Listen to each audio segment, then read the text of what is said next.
Hey guys, hope you are fine and safe. तो क्या आपके घर पे भी अब जब आप खाना खाते हो तब अचानक से कभी कभार सेल्स पर्सन, कुरियर पर्सन या फिर नेबर आ जाते हैं? और इंडियन कल्चर के हिसाब से अतिथि देवो भव, यानी हमें उन्हें खाली हाथ भेजना पसंद नहीं।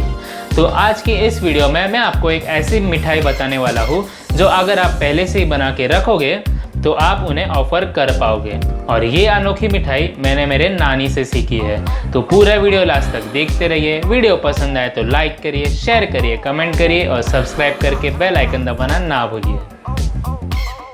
तो यहाँ पे मैंने लिए है 3 कप शक्कर, 1 2 3, 1 कप बेसन, 1 कप ग्रेटेड नारियल, 1 कप दूध, 2 से 3 टेबलस्पून घी, 1 कप दही। सबसे पहली स्टेप जो हम फॉलो करने वाले हैं वो है कि हम एक बाउल में सारे इंग्रेडिएंट्स अच्छे से मिक्स कर लेंगे। तो सबसे पहले हम इसमें डालेंगे शक्कर, बेसन के बाद हम इसमें डालेंगे नारियल। अब ये तीनों चीज़ हम अच्छे से मिक्स कर लेंगे। आपके पास अगर विस्क ना हो तो आप चम्मच का, सिंपल टेबल स्पून का भी इस्तेमाल कर सकते हो। अब ये तीनों चीज़ें हमने अच्छे से मिक्स कर ली है। अब हम इसमें डालेंगे दही भी एक बार हम इसमें अच्छे से मिक्स कर लेंगे। दही भी अच्छे से हमने इसमें मिक्स कर लिया है। अब हम इसमें डालेंगे दूध। अब हम सारा मिक्सचर अच्छे से मिक्स करेंगे जब तक शक्कर जो है पिघल जाए।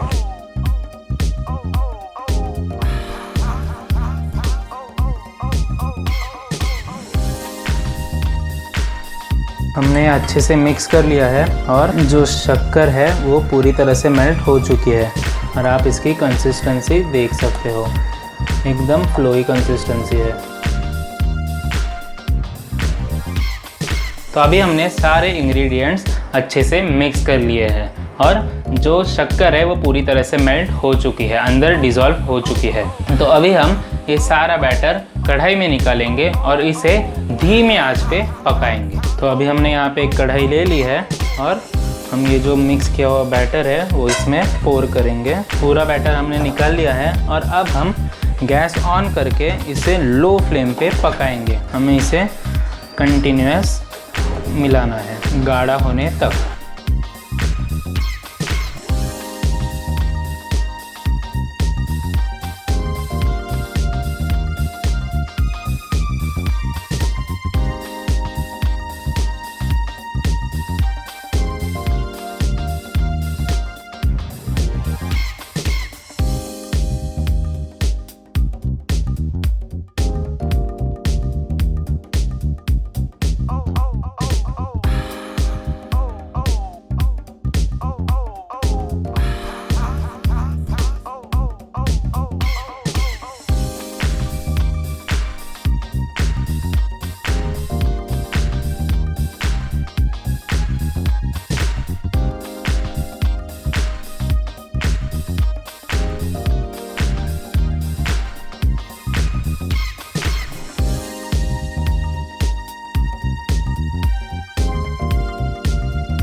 तो अभी जैसा कि आप देख सकते हो इसका कलर भी चेंज हो गया है और इसकी कंसिस्टेंसी भी गाढ़ी हो चुकी है। और अब हम इसे ग्रीस थाली में निकाल लेंगे।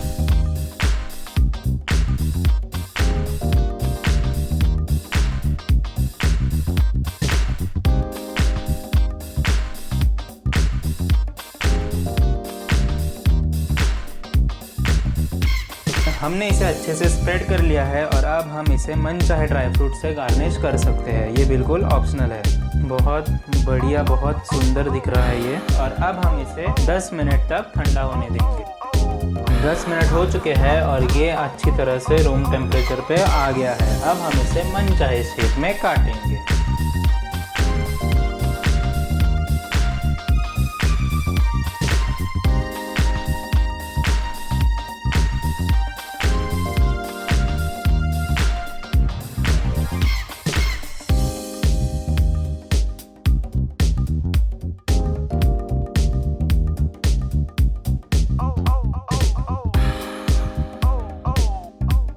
सारे घर के ही इंग्रेडिएंट्स यूज़ करके बन गई है ये 7 बाउल्स बर्फी।